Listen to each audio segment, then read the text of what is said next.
இன்றைக்கி நம்ம என்ன செய்ய போகிறோம்னா இனிப்பு சுருள் பூரி செய்ய போகிறோம். அது எப்படி செய்கிறதுன்னு வாங்க பார்க்கலாம். இதுக்கு செய்ய தேவையான பொருள்னு பார்த்தோம்னா மைதா மாவு, சர்க்கரை, உப்பு, கொஞ்சம் கலர் பொடி, எண்ணெய், கொஞ்சம் தண்ணி, மாவு பிணையத்துக்கு கொஞ்சம் தண்ணி. இதுதான் செய்ய தேவையான பொருள்.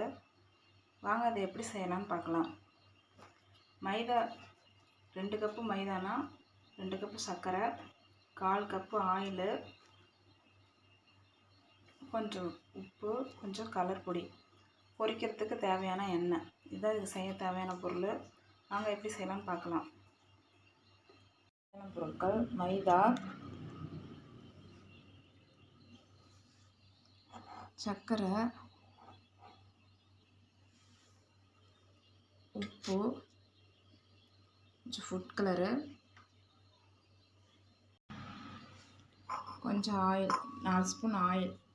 நான் சொல்கிறது வந்து 1 டம்ளர் மாவுக்கு 1 டம்ளர் மைதா மாவுனா 1 டம்ளர் சர்க்கரை, ஃபுட் கலரு, உப்பு, ஒரு 5 டேபிள் ஸ்பூன் வந்து ஆயில். இது எல்லாத்தையும் ஒன்றா போட்டு பிணைஞ்சிடலாம். உப்பு, ஃபுட் கலர் எல்லாம் போட்டு ஒன்றா கலந்தாச்சு. இதுக்கப்புறம் ஆயில் எடுத்து வச்சுருக்க ஆயில் ஊற்றி பிணைவோம். பிணைஞ்சி இப்போ எண்ணெய் ஊற்றி எல்லாம் பிணைஞ்சிடலாம்.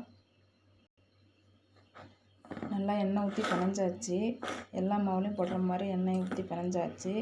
இப்படி பிடிச்சா இப்படி பிடி போடணும். இந்தளவுக்கு எண்ணெய் ஊற்றி பிணைஞ்சிருக்கணும். இந்தளவுக்கு எண்ணெய் ஊற்றி பிணைஞ்சது போதும். இதுக்கு மேலே கொஞ்சம் கொஞ்சமாக தண்ணி தெளித்து சப்பாத்தி மாவு பதத்துக்கு பிணைஞ்சிடலாம்.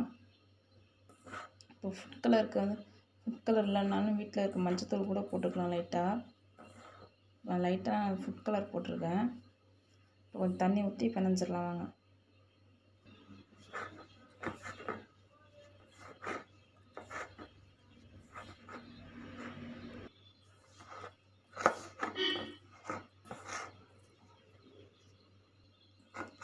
கொஞ்சம் கொஞ்சமாக ஒரே தண்ணி சேர்த்து பிணையக்கூடாது. கொஞ்சம் கொஞ்சமாக தண்ணி தெளித்து பிணையணும்.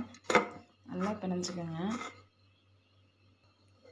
நல்லா சாஃப்டாக பிணைஞ்சாச்சு. நல்லா பிணைஞ்சி நல்லா இந்த பக்கத்தில் இருக்கும் சப்பாத்தி பதத்துக்கு பிணைஞ்சாச்சு. இப்போ அப்படியே மூடி வச்சிடலாம். இப்போ இதுக்கு சர்க்கரை பாகு காய்ச்சிடலாம். வாங்க எப்படி காய்ச்சலாம்னு பார்க்கலாம். இது வந்து மைதா மாவில் ஒண்டி தான் செய்யணும் இல்லை, இது கோதுமை மாவுலையும் செய்யலாம். இதே மாதிரி கோதுமை மாவுலையும் செஞ்சுங்க.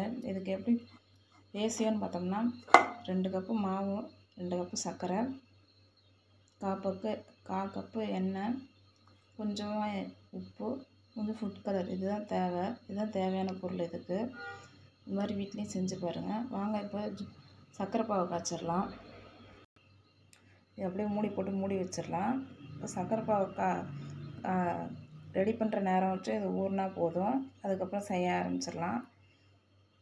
வாங்க சர்க்கரை பாகு செய்யலாம். சர்க்கரை 1 கப் எடுத்துருக்கேன். 1/2 கப் தண்ணி ஊற்றி நல்லா கரைய அளவுக்கு நல்லா செஞ்சுடுவோம்.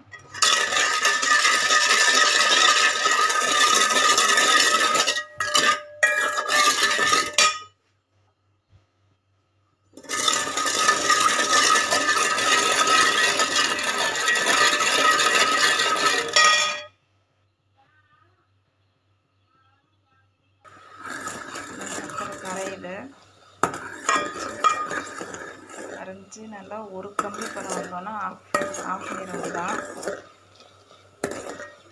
நல்லா கரையிற சர்க்கரை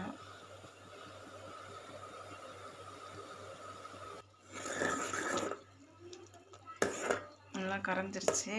சர்க்கரை ஒரு கம்பி பதம் வந்துருச்சு. ஆஃப் பண்ணிட வேண்டியதான். தொட்டுதுன்னா ஒரு கம்பி மாதிரி வந்து ஃபார்ம் ஆகி உடையணும். இதுதான் ஒரு கம்பி பதங்கிறது. இந்த பதம் போதும். இதை ஆஃப் பண்ணி அப்படியே இறக்கி வச்சிட வேண்டியதான். ஆஃப் பண்ணியாச்சு. இது அப்படியே இருக்கட்டும். இப்போ மாவு தேய்ச்சி நம்ம சுட்டிடலாம். தேய்க்க ஆரம்பிச்சிடலாம். இந்த பாவை காய்ச்ச நேரம் வந்து இது ஊறினா போதும். ரொம்ப சாஃப்டாக இருக்குது. இப்போ மாவை பிரித்து நம்ம தேய்ச்சிடலாம். இப்போ இந்த மாவையே 2ஆக பிரித்து வச்சிடலாம். மாவை தனித்தனியாக பிரித்தாச்சு. இப்போ சப்பாத்தி கட்டையில் வச்சு இதை தேய்ச்சி சுருட்டி கட் பண்ணிடலாம். மாவை தேய்க்க ஆரம்பிச்சிடலாம். கொஞ்சம் மாவு வர மாவு கொஞ்சம் போட்டு தேய்க்க வேண்டியதான். நல்லா மெலிசாக தேய்ச்சாச்சு. இப்போ இது மேலே கொஞ்சம் ஆயிலும் வரமாவும் விட்டுட்டு சுருட்டினோம்னா ஒன்றோட ஒன்று சுருள் ஒட்டாது. இப்போ கொஞ்சம் ஆயிலும் வரமாவும் கொஞ்சம் விட்டுக்கலாம்.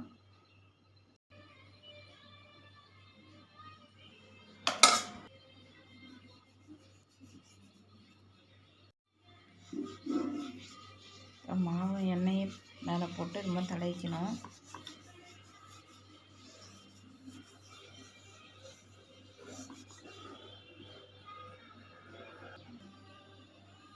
இது மாதிரி தடவிட்டு இப்போ ஒரு கார்னர்லேருந்து அதை சுட்ட ஆரம்பிச்சிடலாம். இது மாதிரி சுட்ட ஆரம்பிச்சிடலாம்.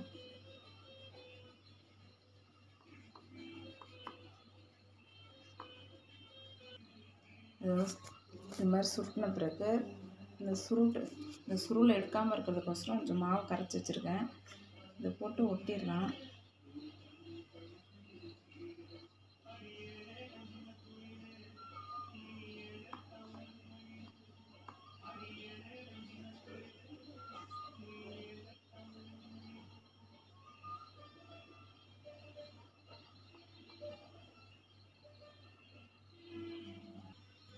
சுருட்டின பிறகு லைட்டாக தட்டி விட்டுறலாம்.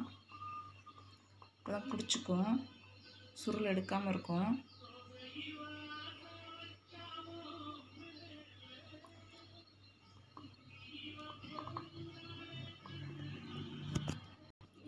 கட் பண்ணிடலாம்.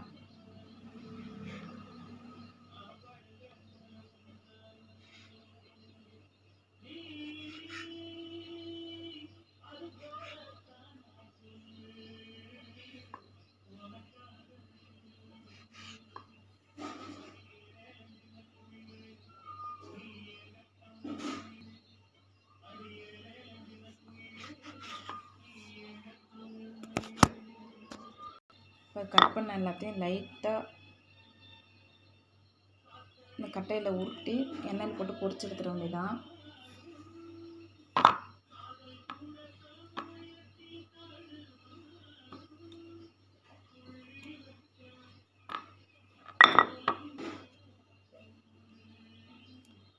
இது மாதிரி தேய்ச்சி எண்ணெயில் போட்டு எடுத்துட வேண்டியதான்.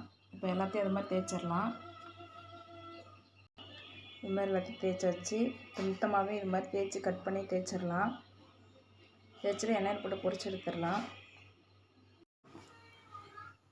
எண்ணெய் ஊற்றி அடுப்பு பற்ற வச்சாச்சு. எண்ணெய் கொஞ்சம் போட்டு பொரிச்சு எடுத்துட வேண்டியதான். ரொம்ப ஹெவியாக அனல் வைக்க வேணாம், மிதமான சூட்டிலே பொரிச்சு எடுத்தால் போதும். இப்போ எண்ணெய் காய்ச்சோன்னே சிம்மில் வச்சு அதை பொரிச்சு எடுத்து சர்க்கரை பாகில் போட்டுடலாம்.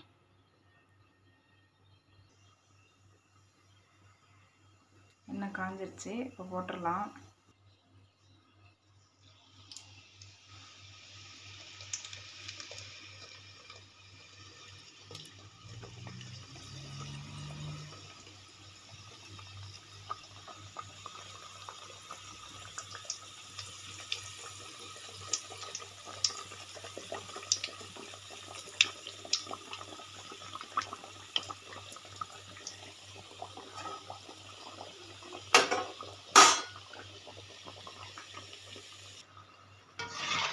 நல்லா பொரிஞ்சிருச்சு.